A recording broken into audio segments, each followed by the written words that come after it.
Chapter 4. The Tower of Mystery. It was very rough on Dora having her foot bad, but we took it in turns to stay in with her, and she was very decent about it. Daisy was most with her. I do not dislike Daisy, but I wish she had been taught how to play, because Dora is rather like that naturally, and sometimes I have thought that Daisy makes her worse.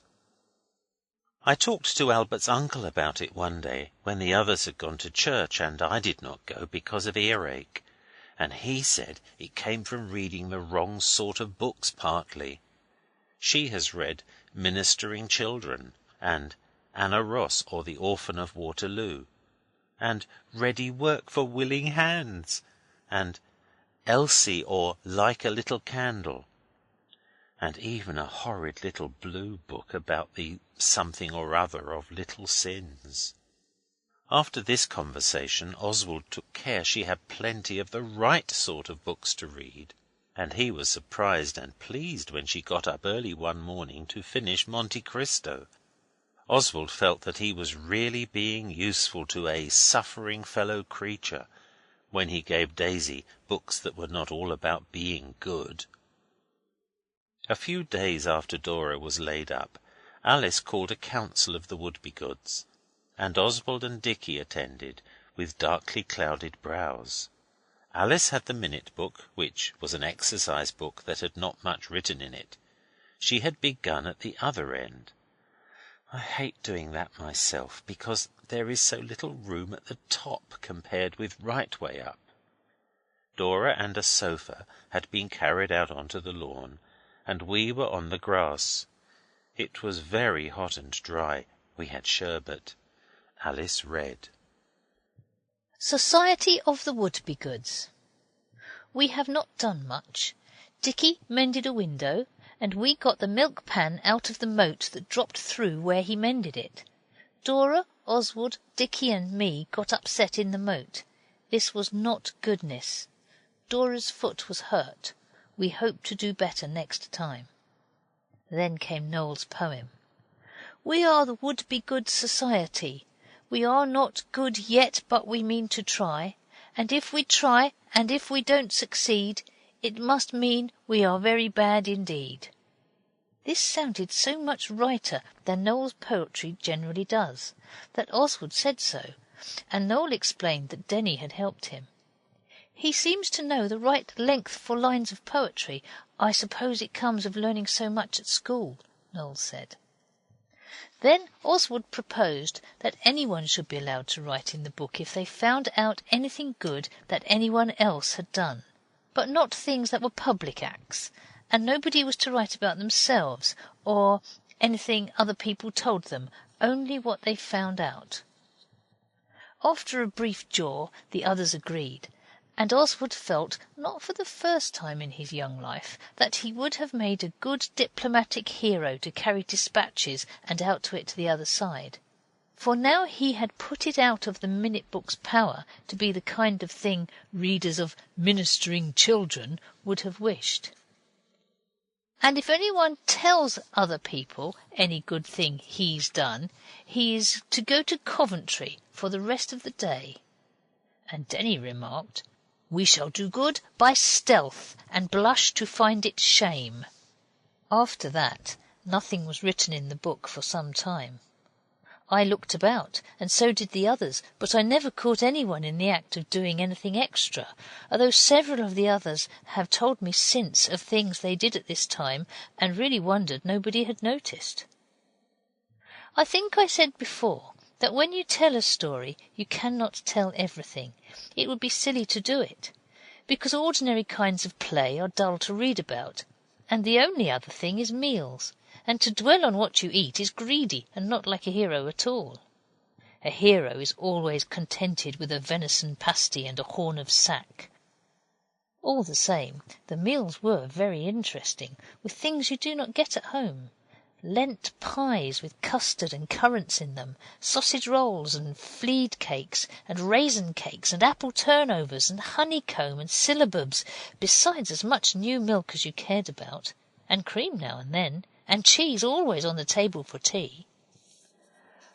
Father told Mrs. Pettigrew to get what meals she liked, and she got these strange but attractive foods. In a story about Wouldbegoods, it is not proper to tell of times when only some of us were naughty, so I will pass lightly over the time when Noel got up the kitchen chimney and put 3 bricks and an old starling's nest and about a ton of soot down with him when he fell. They never use the big chimney in the summer, but cook in the wash-house. Nor do I wish to dwell on what H.O. did when he went into the dairy. I do not know what his motive was, but Mrs. Pettigrew said she knew, and she locked him in and said if it was cream he wanted he should have enough, and she wouldn't let him out till tea-time. The cat had also got into the dairy for some reason of her own, and when H.O. was tired of whatever he went in for, he poured all the milk into the churn and tried to teach the cat to swim in it. He must have been desperate. The cat did not even try to learn, and H.O. had the scars on his hands for weeks. I do not wish to tell tales of H.O., for he is very young, and whatever he does he always catches it for, but I will just allude to our being told not to eat the greengages in the garden. And we did not.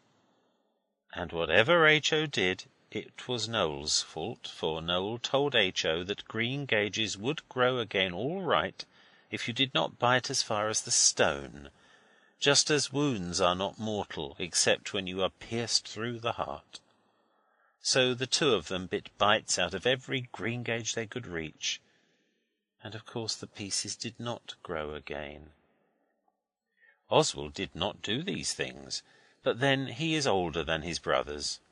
The only thing he did just about then was making a booby-trap for Mrs. Pettigrew when she had locked up H.O. in the dairy, and unfortunately it was the day she was going out in her best things, and part of the trap was a can of water. Oswald was not willingly vicious, but it was a light and thoughtless act which he had every reason to be sorry for afterwards. And he is sorry even without those reasons, because he knows it is ungentlemanly to play tricks on women. I remember Mother telling Dora and me when we were little that you ought to be very kind and polite to servants, because they have to work very hard and do not have so many good times as we do. I used to think about Mother more at the Moat House than I did at Blackheath, especially in the garden. She was very fond of flowers, and she used to tell us about the big garden where she used to live, and I remember Dora and I helped her to plant seeds, but it's no use wishing. She would have liked that garden, though. The girls and the white mice did not do anything boldly wicked, though of course they used to borrow Mrs. Pettigrew's needles, which made her very nasty. Needles that are borrowed might just as well be stolen. But I say no more. I have only told you about these things to show the kind of events which occurred on the days I don't tell you about.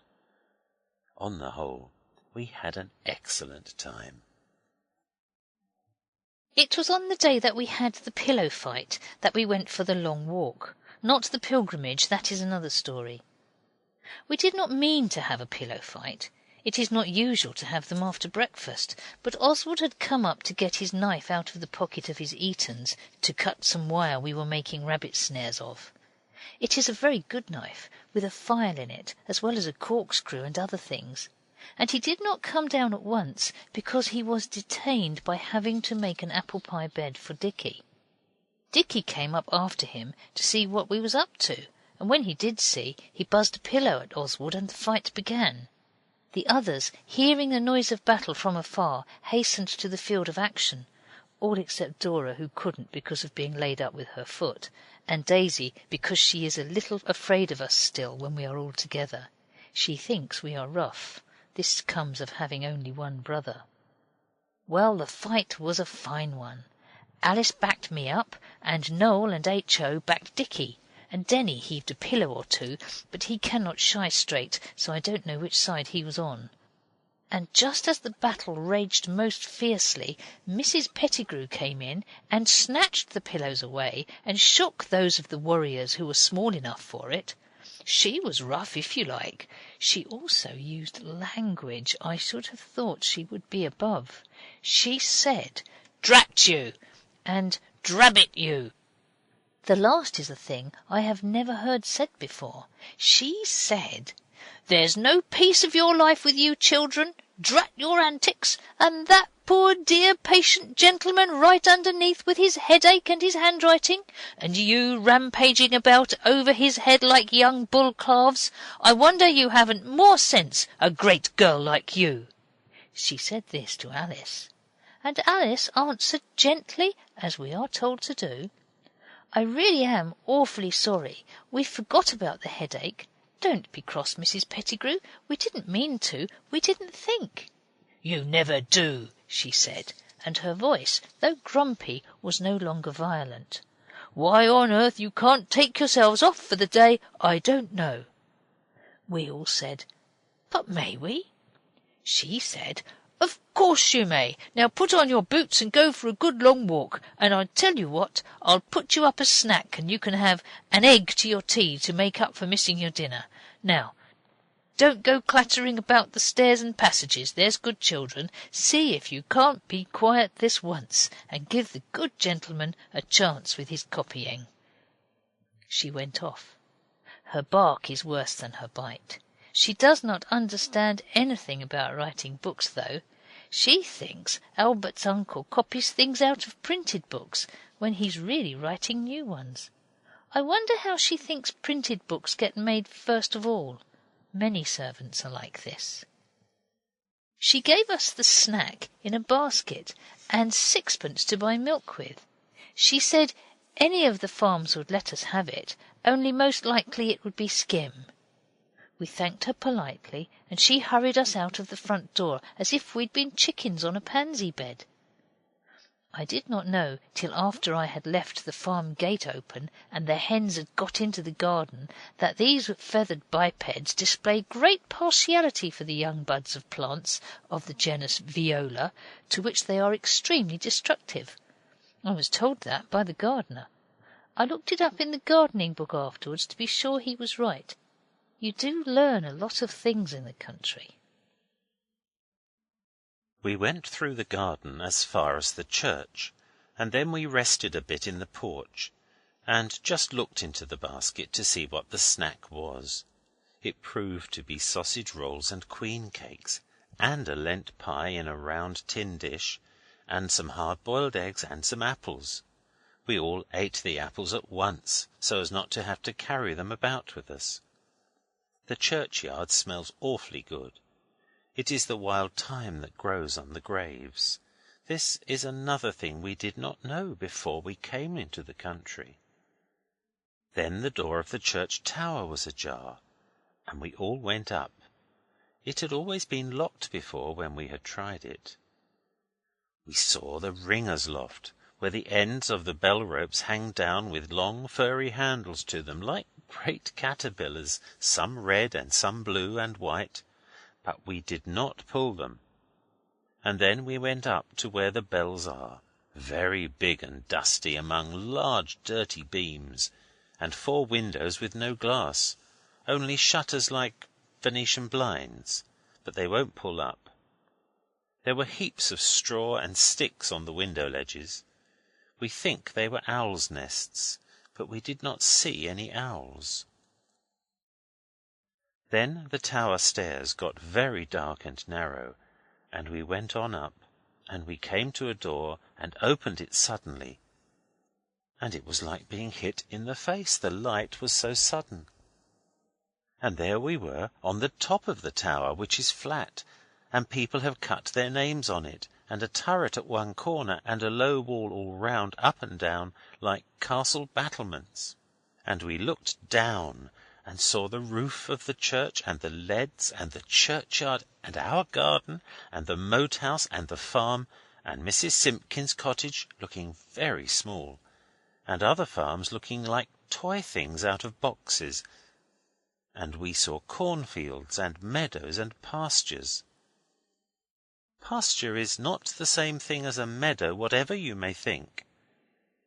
And we saw the tops of trees and hedges looking like a map of the United States, and villages, and a tower that did not look very far away, standing by itself on the top of a hill.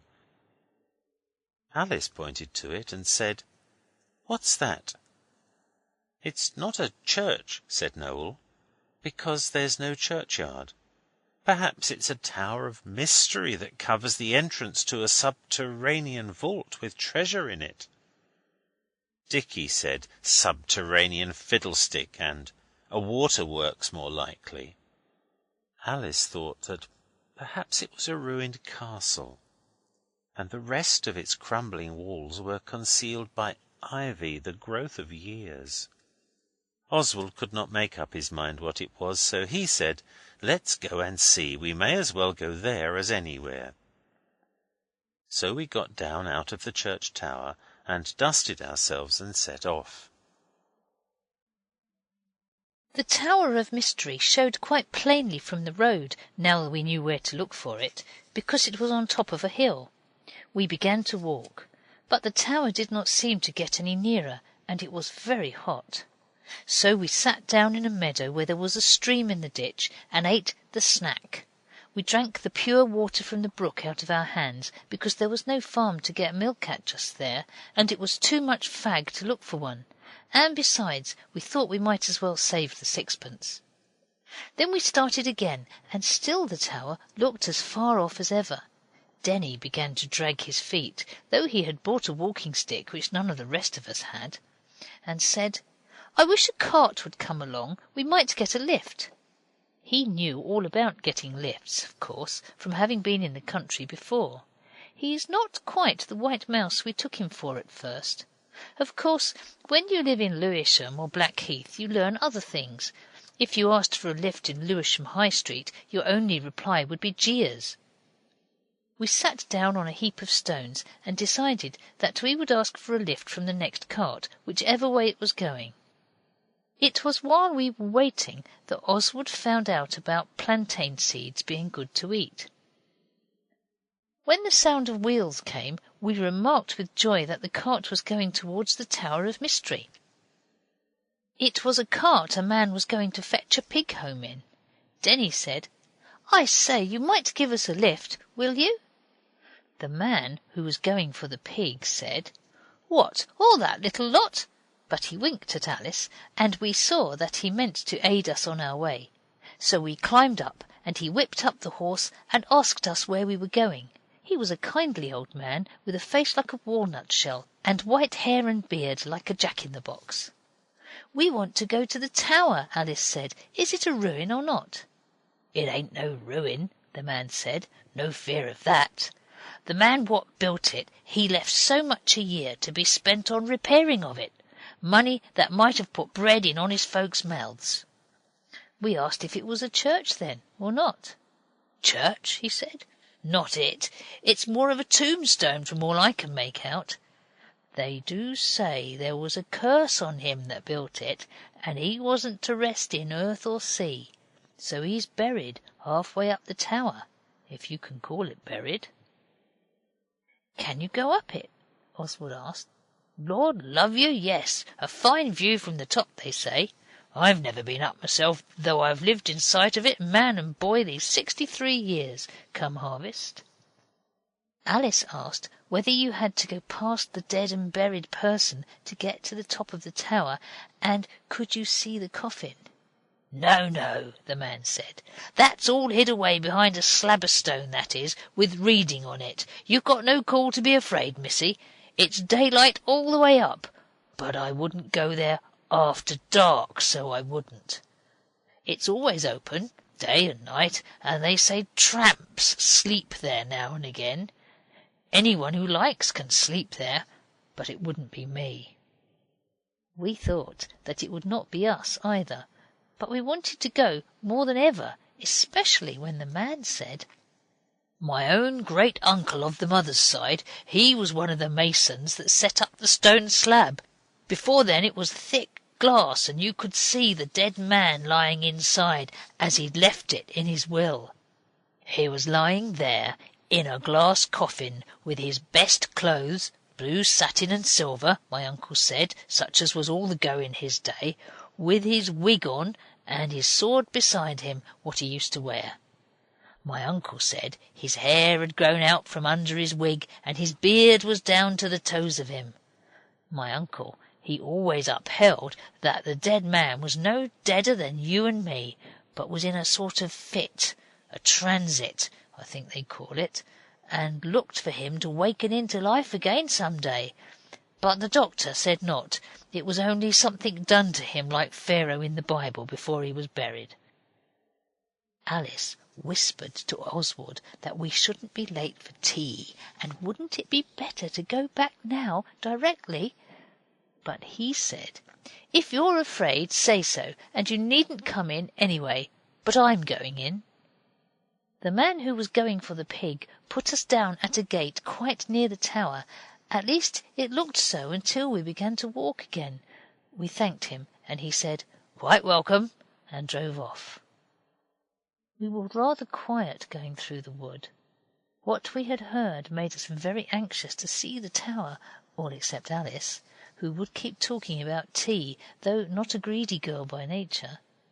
None of the others encouraged her, but Oswald thought himself that we had better be home before dark.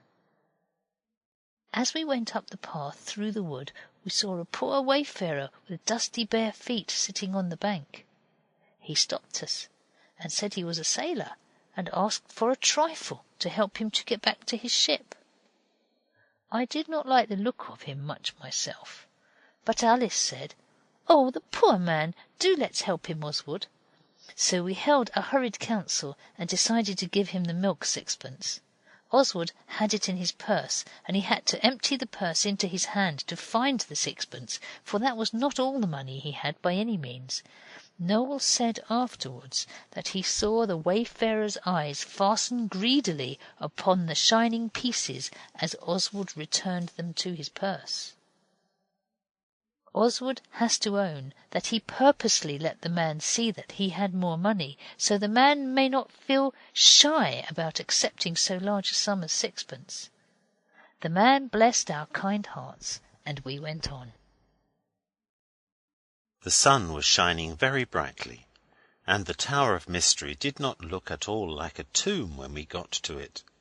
The bottom story was on arches, all open, and ferns and things grew underneath. There was a round stone stair going up the middle. Alice began to gather ferns while we went up, but when we had called out to her that it was as the pig man had said, and daylight all the way up, she said, "All right, I'm not afraid. I'm only afraid of being late home," and came up after us. And perhaps, though not downright manly truthfulness, this was as much as you could expect from a girl. There were holes in the little tower of the staircase to let light in. At the top of it was a thick door with iron bolts. We shot these back, and it was not fear but caution that made Oswald push open the door so very slowly and carefully, because, of course, a stray dog or cat might have got shut in there by accident, and it would have startled Alice very much if it had jumped out on us. When the door was opened we saw that there was no such thing. It was a room with 8 sides. Denny says it is the shape called octogenarian, because a man named Octavius invented it. There were 8 large arched windows with no glass, only stonework, like in churches. The room was full of sunshine, and you could see the blue sky through the windows, but nothing else because they were so high up. It was so bright we began to think the pig man had been kidding us. Under one of the windows was a door. We went through, and there was a little passage and then a turret twisting stair like in the church, but quite light with windows. When we had gone some way up this we came to a sort of landing, and there was a block of stone let into the wall, polished. Denny said it was Aberdeen graphite, with gold letters cut in it. It said, Here lies the body of Mr. Richard Ravenel, born 1720, died 1779. And a verse of poetry. Here lie I between earth and sky. Think upon me, dear passer-by, and you who do my tombstone see, be kind to say a prayer for me. How horrid, Alice said. Do let's go home. We may as well go to the top, Dicky said, just to say we've been. And Alice is no funk, so she agreed, though I could see she did not like it. Up at the top it was like the top of the church tower, only octogenarian in shape instead of square. Alice got all right there, because you cannot think much about ghosts and nonsense when the sun is shining bang down on you at 4 o'clock in the afternoon, and you can see red farm roofs between the trees, and the safe white roads with people in carts like black ants crawling. It was very jolly. But we felt we ought to be getting back, because tea is at 5, and we could not hope to find lifts both ways. So we started to go down. Dicky went first, then Oswald, then Alice, and H.O. had just stumbled over the top step and saved himself by Alice's back, which nearly upset Oswald and Dicky, when the hearts of all stood still, and then went on by leaps and bounds, like the good work in missionary magazines. For down below us, in the tower where the man whose beard grew down to his toes after he was dead was buried, there was a noise, a loud noise, and it was like a door being banged and bolts fastened. We tumbled over each other to get back into the open sunshine on the top of the tower, and Alice's hand got jammed between the edge of the doorway and H.O.'s boot. It was bruised black and blue, and another part bled, but she did not notice it till long after. We looked at each other, and Oswald said in a firm voice, at least I hope it was, "What was that?" "He has wakened up," Alice said. "Oh, I know he has. Of course there is a door for him to get out by when he wakes. He'll come up here. I know he will." Dicky said, and his voice was not at all firm. I noticed that at the time. "It doesn't matter if he's alive." "Unless he's come to life a raving lunatic," Noel said, and we all stood with our eyes on the doorway of the turret and held our breath to hear.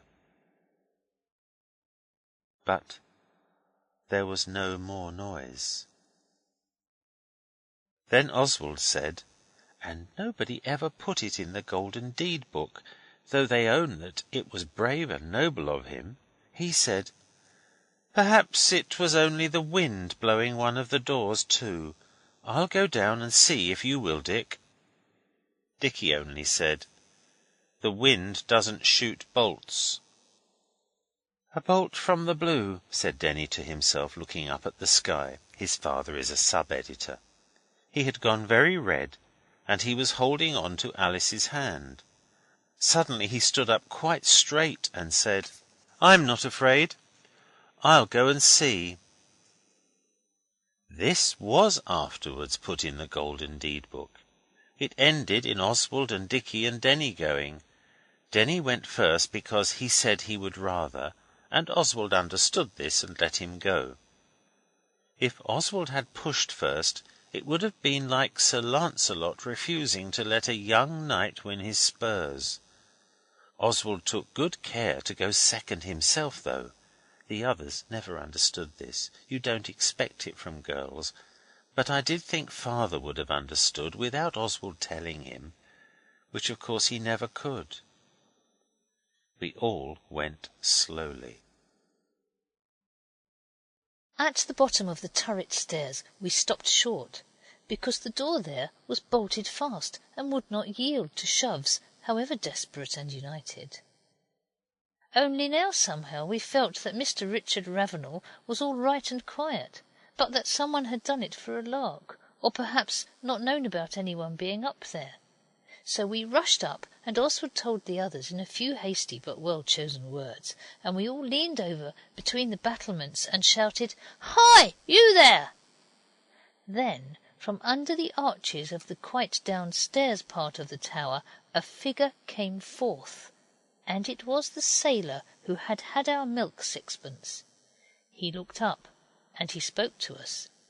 He did not speak loud, but he spoke loud enough for us to hear every word quite plainly. He said, "Drop that." Oswald said, "Drop what?" He said, "That row." Oswald said, "Why?" He said, "Because if you don't I'll come up and make you, and pretty quick too, so I tell you." Dicky said, "Did you bolt the door?"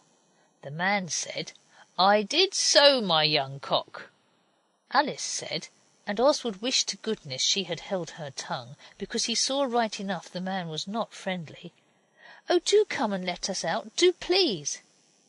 While she was saying it, Oswald suddenly saw that he did not want the man to come up, so he scurried down the stairs because he thought he had seen something on the door on the top side, and sure enough there were 2 bolts, and he shot them into their sockets. This bold act was not put into the Golden Deed book, because when Alice wanted to, the others said it was not good of Oswald to think of this, but only clever. I think sometimes, in moments of danger and disaster, it is as good to be clever as it is to be good. But Oswald would never demean himself to argue about this. When he got back, the man was still standing staring up. Alice said, "Oh, Oswald, he says he won't let us out unless we give him all our money, and we might be here for days and days, and all night as well. No one knows where we are to come and look for us. Oh, do let's give it to him all." She thought the lion of the English nation, which does not know when it is beaten, would be ramping in her brother's breast. But Oswald kept calm. He said, "All right," and he made the others turn out their pockets. Denny had a bad shilling with a head on both sides, and 3 halfpence. H.O. had a halfpenny. Noel had a French penny, which is only good for chocolate machines at railway stations. Dicky had 10pence halfpenny, and Oswald had a 2-shilling piece of his own that he was saving up to buy a gun with. Oswald tied the whole lot up in his handkerchief, and, looking over the battlements, he said, "You are an ungrateful beast. We gave you 6pence freely of our own will." The man did look a little bit ashamed, but he mumbled something about having his living to get. Then Oswald said, "Here you are, catch," and he flung down the handkerchief with the money in it. The man muffed the catch, butter-fingered idiot, but he picked up the handkerchief and undid it, and when he saw what was in it he swore dreadfully, the cad. "Look here," he called out, "this won't do, young shaver. I want those there shiners I seen in your purse. Come, chuck 'em along." Then Oswald laughed. He said, "I shall know you again anywhere, and you'll be put in prison for this. Here are the shiners." And he was so angry he chucked down purse and all. The shiners were not real ones, but only card counters that looked like sovereigns on one side. Oswald used to carry them in his purse so as to look affluent. He does not do this now. When the man had seen what was in the purse, he disappeared under the tower, and Oswald was glad of what he had done about the bolts, and he hoped they were strong as the ones on the other side of the door. They were. We heard the man kicking and pounding at the door, and I am not ashamed to say that we were all holding on to each other very tight. I am proud, however, to relate that nobody screamed or cried. After what appeared to be long years, the banging stopped, and presently we saw the brute going away among the trees. Then Alice did cry, and I do not blame her. Then Oswald said, "It's no use. Even if he's undone the door, he may be in ambush. We must hold on here till somebody comes." Then Alice, speaking chokily, because she had not quite done crying, "Let's wave a flag." By the most fortunate accident she had on one of her Sunday petticoats, though it was Monday. This petticoat is white. She tore it out at the gathers, and we tied it to Denny's stick and took turns to wave it. We had laughed at his carrying a stick before, but we were very sorry now that we had done so. And the tin dish the Lent pie was baked in we polished with our handkerchiefs and moved it about in the sun so the sun might strike on it and signal our distress to some of the outlying farms. This was perhaps the most dreadful adventure that had ever happened to us. Even Alice had now stopped thinking of Mr. Richard Ravenel and thought only of the lurker in ambush. We all felt our desperate situation keenly. I must say Denny behaved like anything but a white mouse. When it was the others' turn to wave, he sat on the leads of the tower and held Alice's and Noel's hands and said poetry to them, yards and yards of it. By some strange fatality it seemed to comfort them. It wouldn't have me. He said the Battle of the Baltic and Gray's Elegy right through, though I think he got it wrong in places, and the Revenge, and Macaulay's thing about Lars Porsena and the 9 gods. And when it was his turn he waved like a man.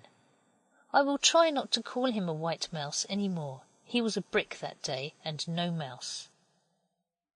The sun was low in the heavens, and we were sick of waving and very hungry when we saw a cart in the road below. We waved like mad and shouted, and Denny screamed exactly like a railway whistle, a thing none of us had known before that he could do. And the cart stopped, and presently we saw a figure with a white beard among the trees. It was our pig man. We bellowed the awful truth to him, and when he had taken it in, he thought at first we were kidding. He came up and let us out. He had got the pig. Luckily it was a very small one, and we were not particular. Denny and Alice sat in the front of the cart with the pig man, and the rest of us got in with the pig, and the man drove us right home.